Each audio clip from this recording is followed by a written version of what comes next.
Judy Garland spent her life singing about bluebirds, but she died without ever finding them. She was found dead on the bathroom floor early Sunday morning. There is a new star in the heavens, young, fresh, beautiful. Judy Garland était l'une des artistes les plus admirées au monde.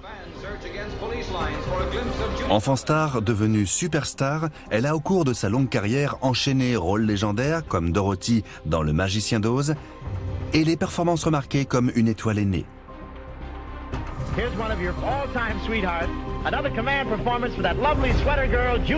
Grâce à son extraordinaire talent vocal, elle remplissait les salles de cinéma comme les salles de concert. Sa voix vous transperçait jusqu'au plus profond de l'âme.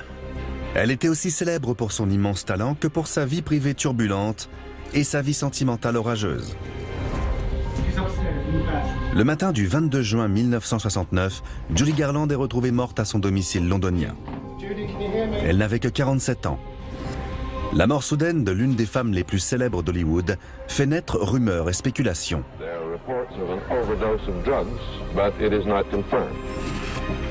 Aujourd'hui, le médecin Michael Hunter se penche à nouveau sur le décès de cette incroyable icône hollywoodienne. Le rapport du médecin légiste indique que Judy Garland a été victime d'une overdose de médicaments. Mais s'agissait-il d'un suicide? Ou bien existe-t-il un autre élément mystérieux qui expliquerait la fin tragique de cette superstar du cinéma?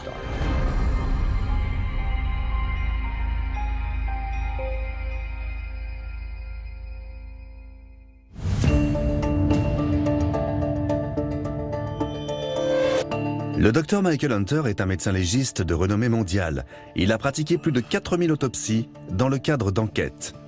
Il dirige désormais le service de médecine légale de l'une des plus grandes villes des États-Unis. Voici les documents médicaux issus de l'autopsie de Judy. Je vais les confronter à d'autres documents que j'ai retrouvés. J'ai l'intention de démêler le vrai du faux et, au-delà des spéculations, découvrir quelle est la véritable cause du décès de Judy Garland.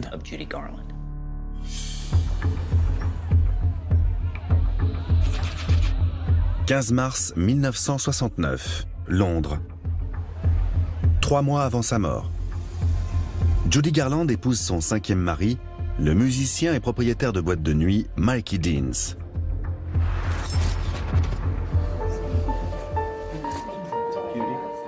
En apparence, c'est un des plus beaux jours de sa vie. Pourtant, derrière son sourire se cache une douleur profonde. À 46 ans, Judy tente de relancer sa carrière afin de faire face à ses dettes. Son amie de longue date, Anne Edwards, est à ses côtés pour la soutenir. Le mariage de Judy et Mikey est peut-être l'un des pires jours de ma vie. Nous n'étions qu'une vingtaine. Elle m'a pris par la main et m'a dit « Ne me lâche pas ». Et je suis restée plantée à côté d'elle pendant qu'elle a répondu aux reporters. Elle avait très mauvaise mine. Elle avait l'air malade. C'était une scène affreuse. Dans un film, on l'aurait coupée au montage. La vie sentimentale de Judy a toujours été tempétueuse et ses 4 précédents mariages se sont soldés par un divorce. David Rose, un musicien, le réalisateur Vincente Minnelli, Sid Luft, son manager, et enfin l'acteur Mark Herron. Ses amis et sa famille sont convaincus que ce nouveau mariage finira dans les mêmes circonstances. Même ses enfants, dont Liza Minnelli, ne se sont pas donné la peine de venir. Les enfants lui parlaient parfois au téléphone, mais elle ne faisait plus partie de leur vie quotidienne. Et ça l'attristait que ce ne soit pas le cas. Elle était très maternelle. Ses enfants l'adoraient, mais elle était déchirée parce que son mode de vie l'empêchait souvent de les voir.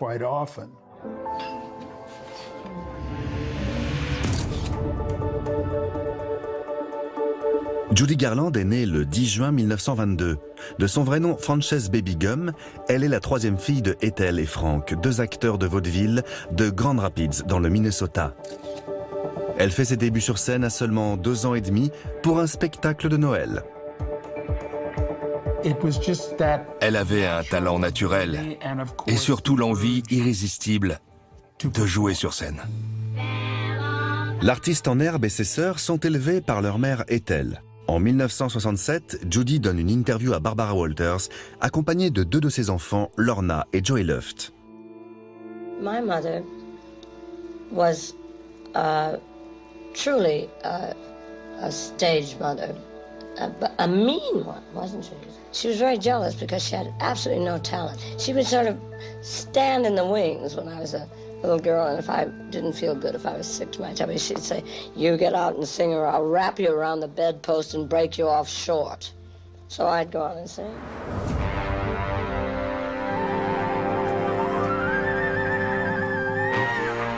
À l'âge de 13 ans, elle se fait remarquer par le patron de la MGM, Louis B. Mayer, qui l'entend chanter. Il lui fait immédiatement signer un contrat. Quand on voit Judy à ses débuts pour la MGM sur les photographies de l'époque, il est évident qu'elle a subi des interventions cosmétiques. Il y a eu à l'adolescence une intervention non chirurgicale. Elle s'est fait poser des disques de caoutchouc dans les narines pour changer l'apparence de son nez. Anne Edwards, l'amie de Judy, est aussi sous contrat pour la MGM. Elle était entourée d'autres filles comme Elizabeth Taylor ou Lana Turner, des filles magnifiques, qui n'étaient encore que des adolescentes. Judy a développé un complexe dont elle n'a jamais su se débarrasser tout au long de sa vie. Rien de mieux pour détruire la confiance en soi d'une jeune femme que de lui dire qu'elle n'est pas à sa place. Et Judy a subi ça dès le premier jour. Très tôt, on lui a fait comprendre qu'elle n'était pas assez bien et qu'elle devait changer. À l'adolescence, elle a été contrainte de porter un corset et sa poitrine était écrasée sous une bande. Elle a aussi dû porter des prothèses dentaires. Son père, qui s'est toujours efforcé de la préserver des pressions du métier, disparaît peu de temps après son entrée à la MGM. Je pense que Judy a porté le deuil de son père Frank durant toute sa vie. Elle n'a jamais eu quelqu'un d'autre dans sa vie qui lui a apporté tant d'amour et d'affection. Sans le soutien de son père et de sa mère, Judy est à la merci du studio.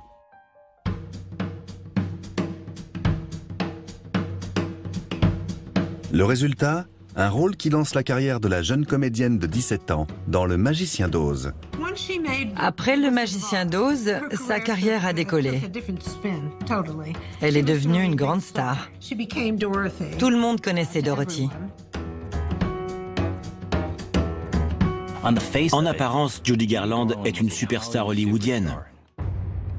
Mais si on gratte un peu le vernis, il y a autre chose. Ce rapport indique que Judy perdait ses cheveux à la fin de sa vie. C'est la preuve qu'elle avait un problème grave. L'explication la plus simple est qu'elle souffrait de stress. Mai 1969, New York. Un mois avant la mort de Judy.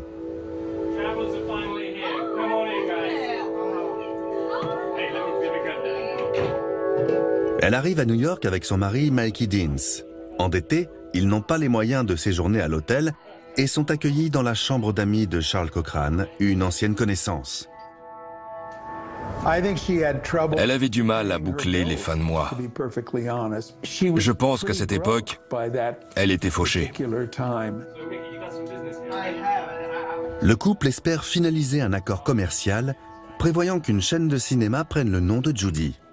Elle n'était plus la star qu'elle avait été. Elle se produisait pour 150 livres dans des petits nightclubs. Judy a pourtant gagné 10 millions de dollars durant sa carrière, environ 65 millions de nos jours. Pourtant, elle n'a plus rien.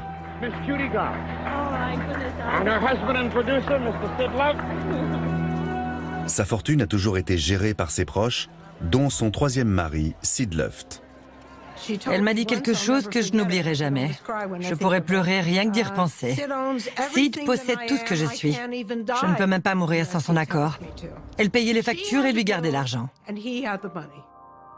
John Mayer était en couple avec Judy quelques années avant sa mort. Judy ne voulait pas s'occuper d'argent. Elle ne trouvait pas ça féminin. Elle laissait toutes les négociations aux hommes. Ils négociaient pour elle et ensuite, ils gardaient l'argent pour eux. Judy parvient à faire abstraction de ses ennuis financiers, mais il semblerait qu'elle ne parvienne pas à surmonter tous les problèmes de sa vie. Dans son témoignage durant l'enquête, le légiste évoque des marques de lacération au poignet. Alors est-ce que Judy s'est suicidée?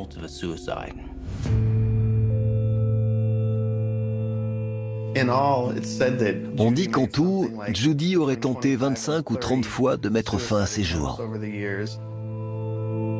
2 de ces tentatives ont eu lieu après la naissance de ses filles, Liza Minnelli et Lorna Luft. On dit qu'elle souffrait de dépression postpartum.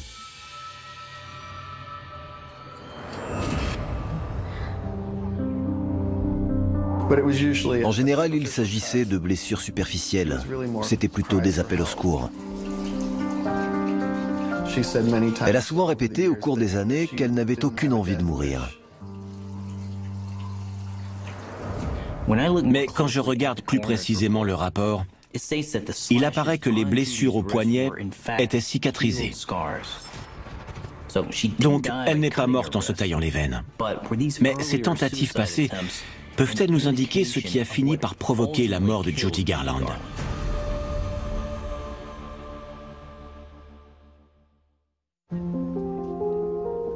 Mai 1969, New York. Un mois avant la mort de Judy. Accompagnée de Mikey, elle rencontre des investisseurs qui doivent donner son nom à une chaîne de cinéma. D'un point de vue financier, elle est aux abois. Elle sort le grand jeu.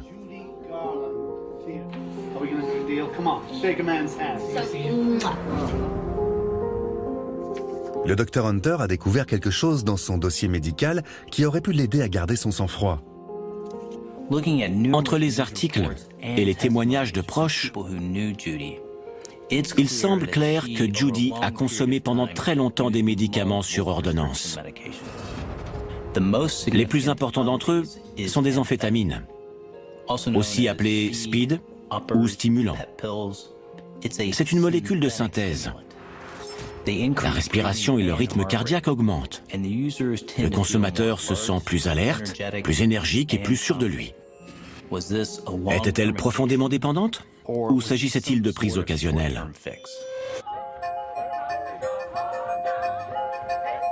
Judy joue dans une trentaine de films pour la MGM, tournant parfois 18 heures par jour, 6 jours par semaine. La MGM est une usine qui produit énormément de films à succès, tels que Parade du printemps, Pour moi et mamie, ou encore Le chant du Missouri. Le studio dispose de plusieurs moyens pour augmenter le rendement de ses stars. Judy s'est très vite vue proposer de la benzédrine. C'était le nom des amphétamines qu'elle et Mickey Rooney consommaient. Sur le plateau, ça leur donnait tout de suite un coup de fouet et l'énergie pour continuer.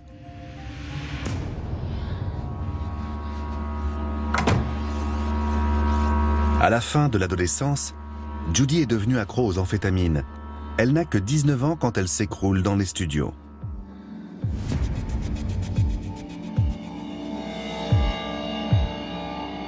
Plutôt que de lui prescrire du repos, le médecin lui donne plus d'amphétamines.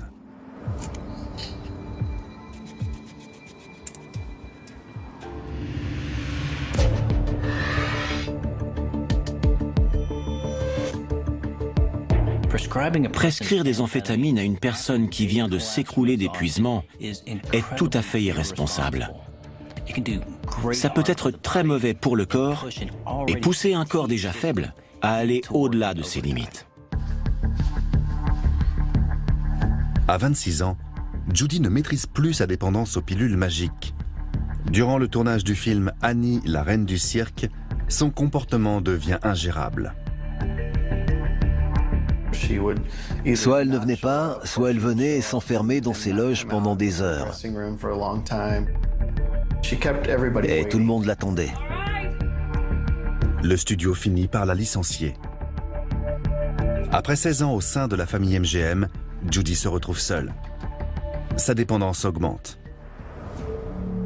Je constate qu'à ce moment-là de sa vie, Judy ne se contentait plus d'amphétamines, mais prenait un cocktail de médicaments, notamment des tranquillisants et des antalgiques. Est-ce que ce mélange a provoqué sa mort? J'ai tenté en vain de freiner sa consommation de pilules. Je l'ai gardée avec moi et je l'ai distribuée quand je jugeais qu'elle en avait besoin. Mais elle m'en a voulu. Son addiction est si forte qu'en cas de crise, elle en vient à consommer tout ce qui lui tombe sous la main.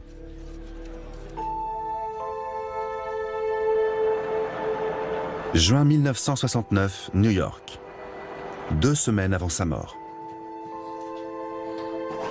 Judy réside chez son ami Charles. Elle est à court de pilules.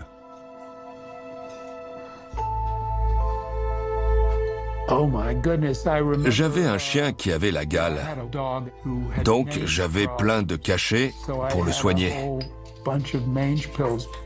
Et je crois que Judy s'est servie dans l'armoire à pharmacie. Les témoignages de proches indiquent clairement qu'au cours des semaines précédant sa mort, sa consommation non contrôlée de médicaments en tout genre la mettait en danger.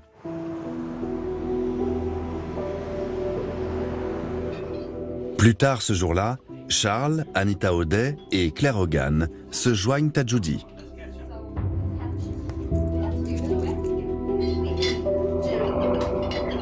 Elle est d'humeur changeante.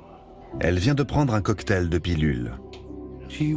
Elle était lunatique. À l'instant, elle était charmante, féminine, sexy. Et l'instant d'après, elle se transformait en une effroyable mégère.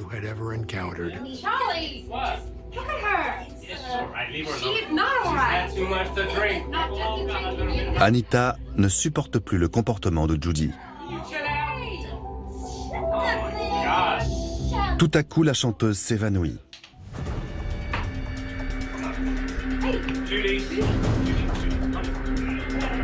Elle ne réagit plus.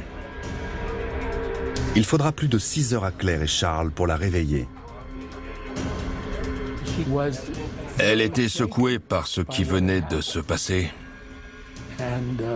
et a dit « Je me sens mal ».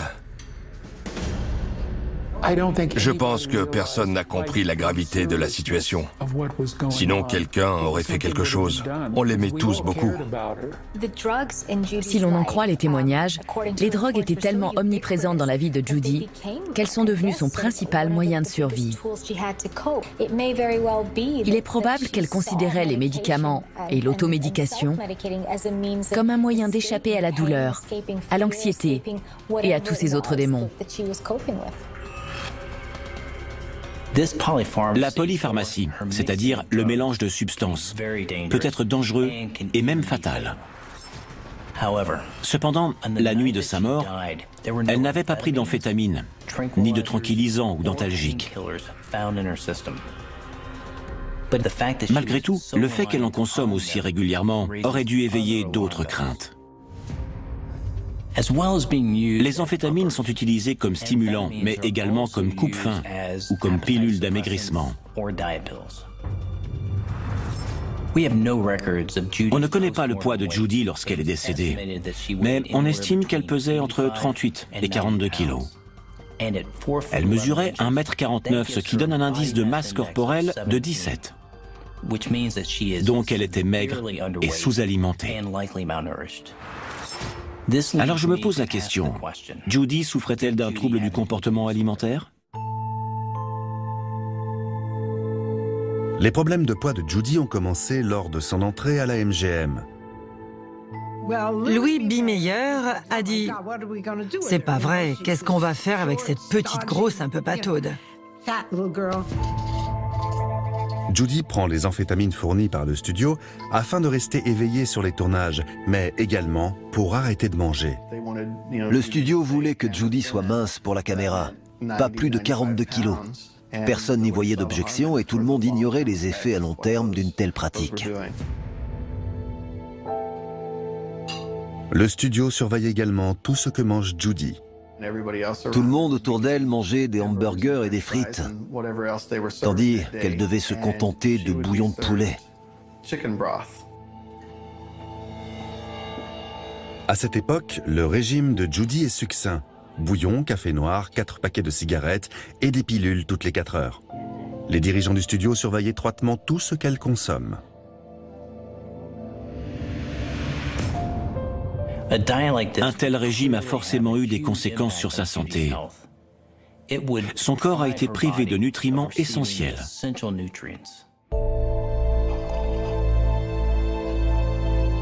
Au cours des dernières semaines de la vie de Judy, Charles avait remarqué ses étranges habitudes alimentaires.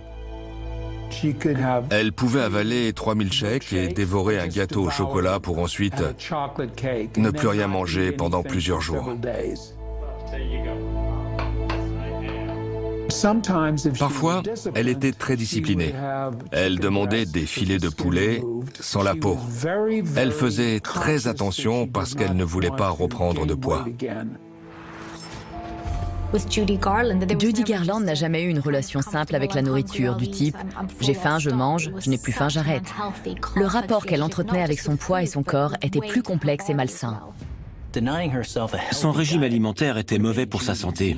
Il l'affaiblissait et réduisait sa capacité à combattre une infection ou le stress. Je ne peux pas encore écarter l'hypothèse selon laquelle son régime et son poids seraient responsables de sa mort.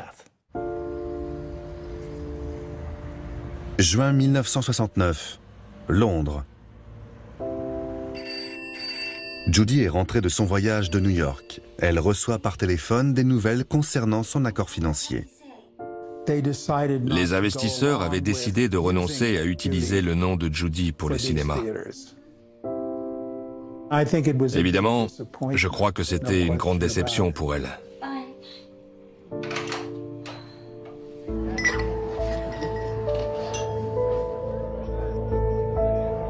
« 18 juin 1969, 4 jours avant la mort de Judy.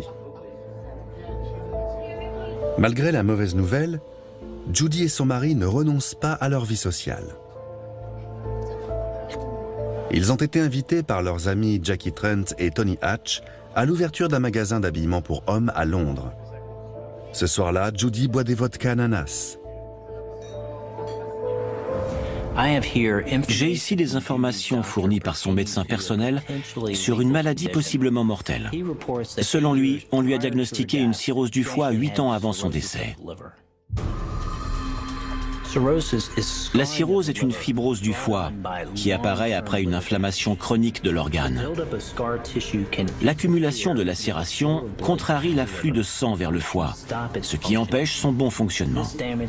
Ces dégâts peuvent être irréversibles et mortels.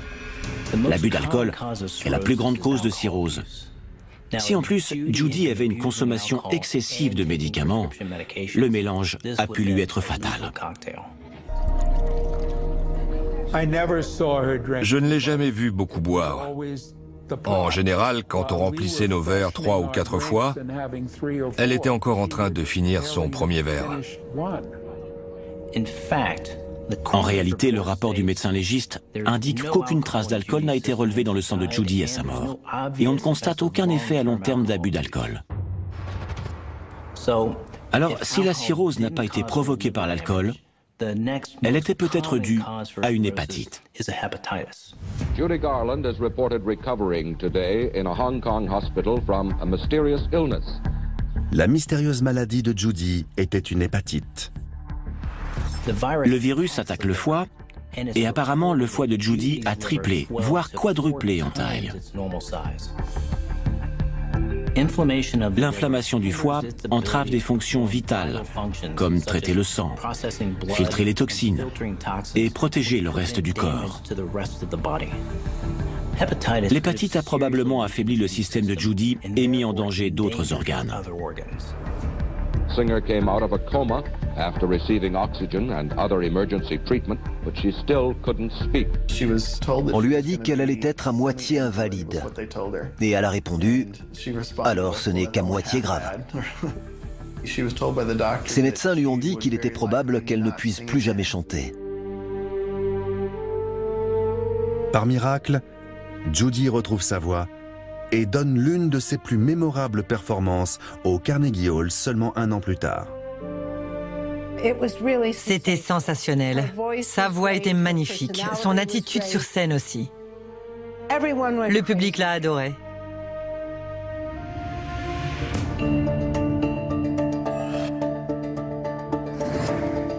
Même si Judy avait clairement le foie très abîmé à cause de l'hépatite, rien n'indique dans le rapport d'autopsie que la fibrose ou cirrhose ait eu des effets à long terme. Donc, nous pouvons éliminer l'hépatite comme cause du décès.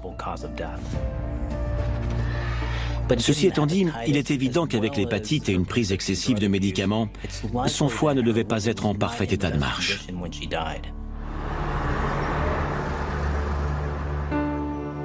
19 juin 1969. Dans 3 jours, Judy ne sera plus de ce monde. Judy et Mikey louent une petite maison à Londres. La chanteuse vient de connaître un épisode alarmant à New York, au cours duquel elle s'est effondrée. Pourtant, elle a repris sa consommation de pilules. Judy, come on. Mikey m'a appelé. J'ai accouru au plus vite. Il ne voulait pas que j'appelle les secours. Il ne voulait pas qu'on sache qu'elle avait un problème. Nous nous sommes violemment disputés. Pour finir, nous avons appelé les secours, qui sont venus et se sont occupés d'elle. Est-ce que l'évanouissement de Judy était un signe annonciateur de sa fin tragique? Michael Hunter a découvert un détail dans le rapport qui indique qu'elle vivait sur le fil du rasoir. Judy portait les stigmates physiques d'une vie d'abus. Elle continuait à prendre trop de pilules. J'ai découvert quelque chose qui pourrait, à mon avis, nous permettre de comprendre ce qui a tué Judy Garland. 21 juin 1969, Londres, moins de 10 heures avant sa mort.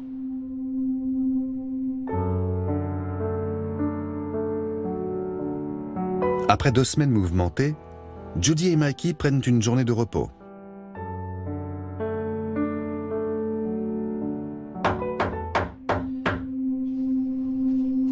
En début de soirée, Philippe Roberge, cet Américain de 29 ans, est venu rendre visite à son ami Mikey.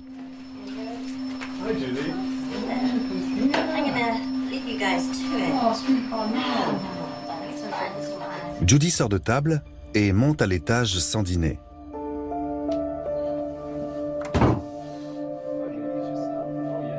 Mikey et Philippe prennent leur repas avant de retrouver Judy qui s'apprête à aller se coucher.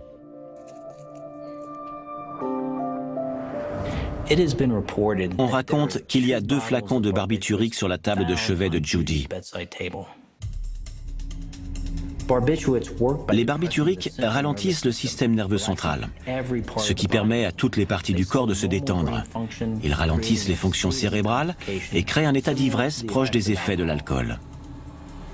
Ce sont des sédatifs puissants et on ne les prescrit que très rarement de nos jours. Ils créent une forte dépendance et les overdoses sont très fréquentes. Il faut faire très attention. Est-ce que Judy était aussi accro aux barbituriques?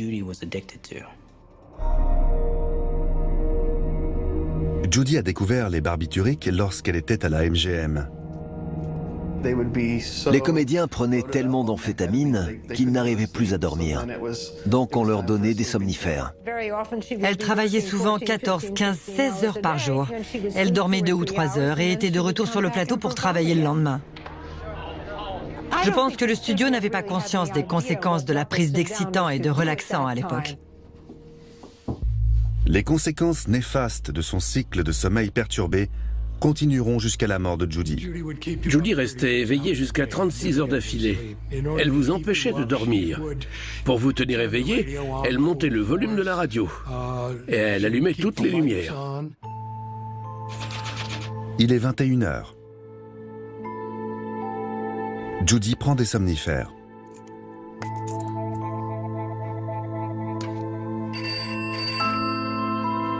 Son impresario, Matthew West, l'appelle pour planifier la journée du lendemain.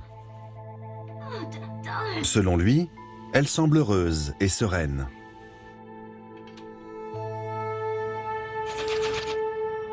Minuit moins 10. Mikey rejoint sa femme au lit.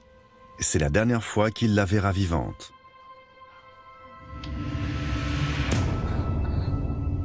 On savait que Judy prenait des somnifères, qu'elle dormait quelques heures, puis qu'au réveil, elle en prenait d'autres sans savoir vraiment combien elle en avait pris en tout. Judy n'arrive pas à dormir. Entre minuit et 2 heures du matin, elle reprend du Seconal, un somnifère, et se lève. Normalement, un seul de ces cachets suffit à faire dormir n'importe qui. Mais Judy a développé une tolérance, donc elle doit en consommer plus pour obtenir l'effet souhaité. On sait que prendre des relaxants pour dormir et des excitants pour se réveiller est très dangereux. Ce n'est pas étonnant que la privation de sommeil soit une technique de torture. Le sommeil est essentiel. Sans lui, on vit dans un chaos émotionnel, cognitif et physique permanent.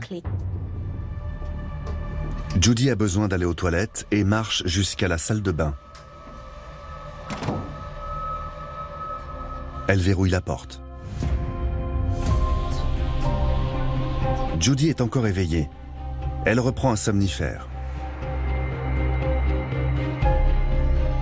Elle est seule dans la salle de bain. Selon les estimations, Judy se serait endormie vers 2h30.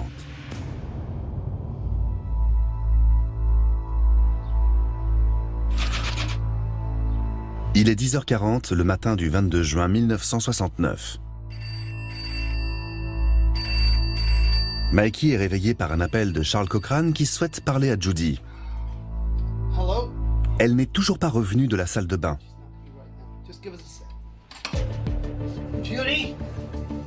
Mikey sort dans le couloir mais trouve la porte verrouillée de l'intérieur. Judy ne répond pas. Mikey se décide à passer par la fenêtre pour pénétrer dans la pièce. Il découvre Judy assise sur les toilettes.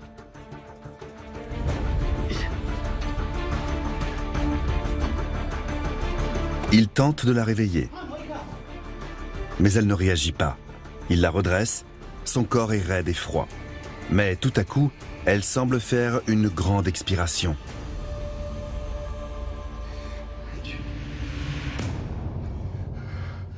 Quand Mikey a découvert Judy sur les toilettes, la rigidité cadavérique commençait déjà à s'installer. Il s'agit d'un raidissement des muscles squelettiques provoqué par une réaction chimique lors du décès. Mikey a entendu une expiration. C'est assez courant après la mort. C'est une simple accumulation de gaz qui sont relâchés par les voies respiratoires. On sait également qu'elle avait du sang qui s'écoulait des narines et de la bouche. Donc, à la lumière de ces éléments, on peut dire qu'elle devait être morte depuis plusieurs heures quand Mikey l'a trouvée dans la salle de bain. Mikey repose Judy sur les toilettes. Il redescend pour appeler une ambulance. Il est 10h50. Les secours et la police sont sur place.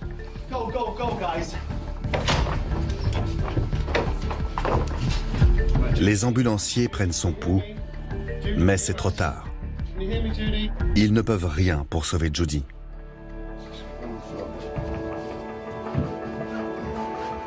Vers 11h, le 22 juin 1969, son décès est prononcé.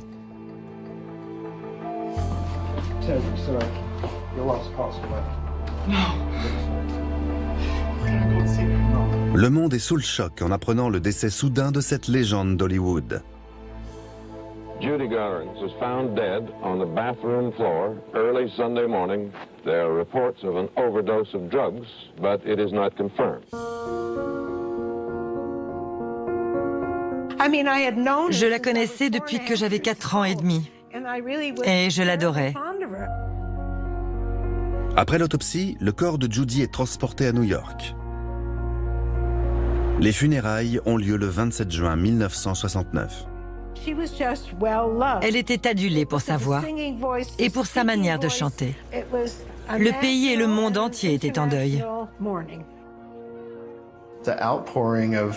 La ferveur collective de ses fans et de ses admirateurs durant toute sa carrière était évidente quand 22 000 personnes ont afflué dans les rues de New York et sont passées devant son cercueil pour lui rendre un dernier hommage.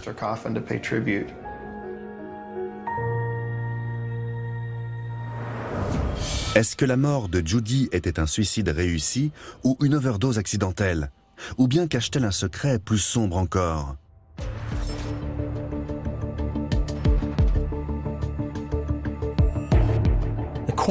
Le rapport du légiste indique que 4 mg 9 de barbital, une forme de barbiturique, ont été découverts dans le sang de Judy. C'est une dose très importante. À première vue, on pourrait penser que sa mort fait suite à une overdose de somnifères. Mais elle en prend depuis des années. Alors comment la situation a-t-elle pu dégénérer à ce point? Le barbital est la drogue la plus utilisée pour le suicide aux États-Unis. Est-ce que Judy s'en est servie pour mettre fin à ses jours? Elle allait très mal à ce moment-là. Elle ne possédait plus de maison, elle était en faillite. Elle était au plus bas, et les gens en ont conclu qu'elle avait probablement réussi à en finir. Mais bien sûr, tous ceux qui la connaissent savent très bien que ce n'était pas comme ça qu'elle voyait les choses.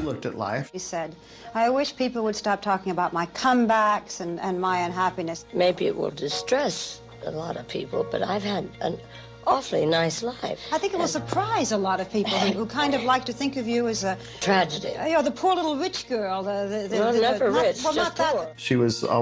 On a toujours essayé de la faire passer pour une figure tragique. Mais elle était heureuse et marrante. Elle avait beaucoup d'humour et d'autodérision. C'est quelque chose dont les gens ne se rendaient pas forcément compte. Si Judy avait tenté de mettre fin à ses jours, on aurait pu s'attendre à retrouver une plus grande quantité de médicaments dans son corps.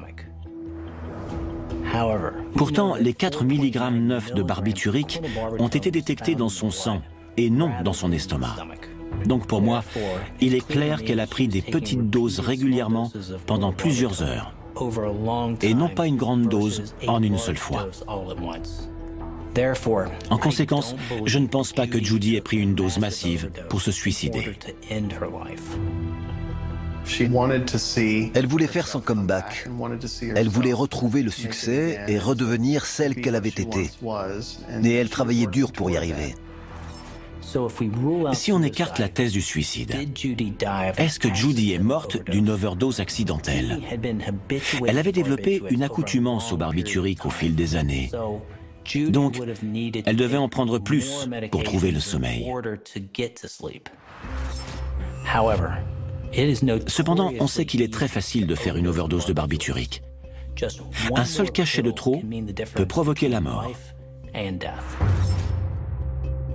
Le docteur Hunter pense que Judy est morte d'une overdose de barbiturique. Cependant, il estime qu'il y a peut-être un autre facteur qui a contribué à son décès. Pour moi, l'élément clé dans la mort de Judy est son apparence physique. Le rapport indique une extrême maigreur, une perte de cheveux et des dents qui commencent à pourrir. Ce sont des signes de malnutrition. L'autopsie montre également qu'elle était déshydratée et que son estomac était vide. Cet élément, ainsi que son addiction aux amphétamines qui sont souvent utilisées en tant que coupe-faim, me font penser que Judy souffrait d'un trouble de l'alimentation. Judy était très secrète sur ses habitudes alimentaires. Elle n'aimait pas qu'on la voie manger. Soit elle s'affamait, soit elle se gavait, incapable de s'arrêter. Ce sont les signes d'un trouble du comportement alimentaire. Les rapports médicaux montrent qu'elle était probablement boulimique. Aucun médecin ne l'a vraiment diagnostiquée, mais elle avait un rapport tourmenté avec la nourriture, ainsi qu'avec l'image qu'elle avait d'elle et de son corps. Parfois, elle ne mangeait rien pendant 1 jour et demi. Elle tenait sur les nerfs. Elle n'avait pas la moindre envie de faire une pause pour une raison aussi futile que s'alimenter, par exemple. Le docteur Hunter pense être en mesure d'expliquer pleinement la mort de Judy. L'addiction de Judy aux médicaments l'a poussée à bout, alors que son corps était déjà soumis à rude épreuve en raison de son trouble du comportement alimentaire.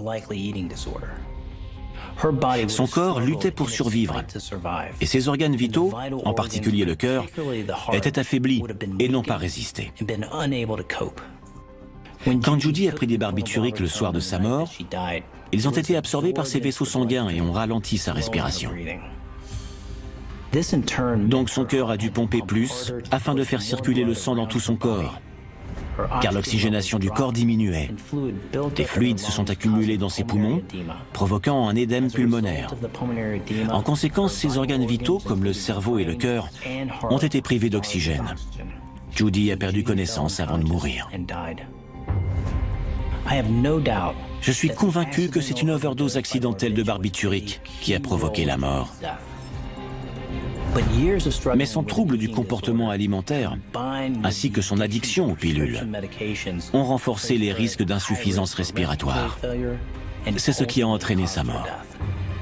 Son corps était tellement faible et fragilisé que n'importe quel excès de médicaments l'aurait poussé au point de rupture. La mort de Judy était inévitable.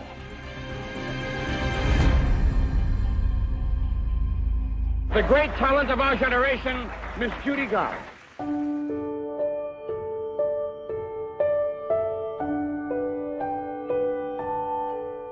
Judy Garland restera dans nos mémoires grâce au formidable héritage qu'elle nous a laissé, sa musique et ses films.